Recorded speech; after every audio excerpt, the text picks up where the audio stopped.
Telecommunications Cybercrime. The 5 W's. What, when, why, who, and where. What happened?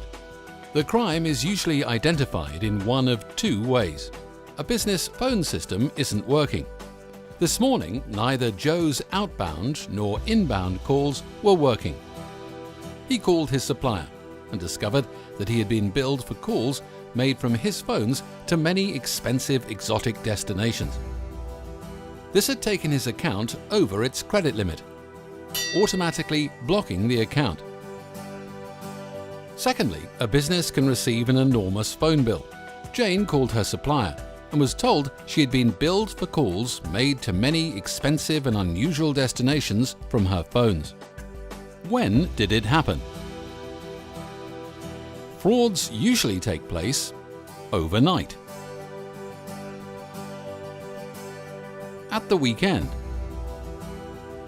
over a bank or public holiday, usually out of hours. Why did it happen? The customer's phone system was hacked by cyber criminals. Hackers gained access to their internet-connected phone system due to weak passwords or inadequate cybersecurity protection.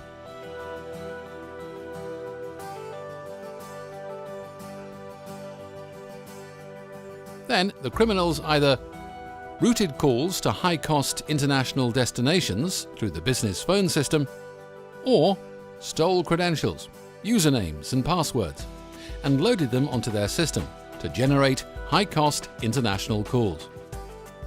Who did it? Professional cybercriminals. They deploy computers that scan the internet 24/7. A new server will be scanned within 8 hours of going live on the internet. The criminals are usually based abroad and attempt to hack into business phone systems to generate calls outside of the UK. As the criminals own the premium rate numbers they're calling via the hacked PBX, they collect the arising call charges, which can escalate into significant amounts of money. Who did it? The scams are usually from France, Germany, USA, Russia, and the Netherlands. Criminals are not based at these locations, they are just using services that are hosted on data centers that are located in these countries. Attackers are from a wide range of countries, mainly outside the EU. The calls are usually from abroad to other unusual foreign locations, including Chad, Somalia, Cuba, Peru, and Latvia. Cybercrime evidence after an attack. If fraud has taken place, then evidence of the incident, which should include call records and IP addresses left by the perpetrator, should be passed to Action Fraud using the ITSPA fraud reporting guidelines. Evidence. CDRs, call data records, should be obtained from the phone system for the period of the attack, showing the date and time, calling number, called number. Phone system server logs will show the IP address of where the hacker scanned from, as well as where the calls were generated from. How to avoid telco cybercrime. What can be done?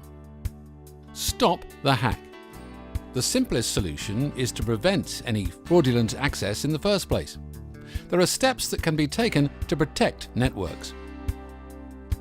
For example, use strong passwords. Use a firewall. Set up calling restrictions. Monitor traffic profiles. ITSPA publishes a document called Recommendations for Secure Deployment of an IP PBX, which details steps that can be taken to secure systems. IP PBX users should also discuss fraud controls with their telecom service provider, as many networks will offer restricted dialing plans or usage limitations to help minimize exposure to any breaches. Is this a problem? law enforcement needs to know about. Yes, this is a serious problem, with international revenue share fraud at $10 billion per annum, and UK telephony fraud at £953 million per annum. The proceeds are also known to fund organised crime and have been linked to terrorist groups. Telco cybercrime. Report and record it. Working with Action Fraud, ITSPA has produced the Telephony Cybercrime Reporting Guidance. It's ITSPA's aim to increase reported telco crime, so that the true scale of telecoms fraud involving ITSPs and their customers is known. We want the criminal justice system to acknowledge the scale of fraud, so that resources will be made available to investigate and convict criminals. For more information, visit www.itspa.org.uk.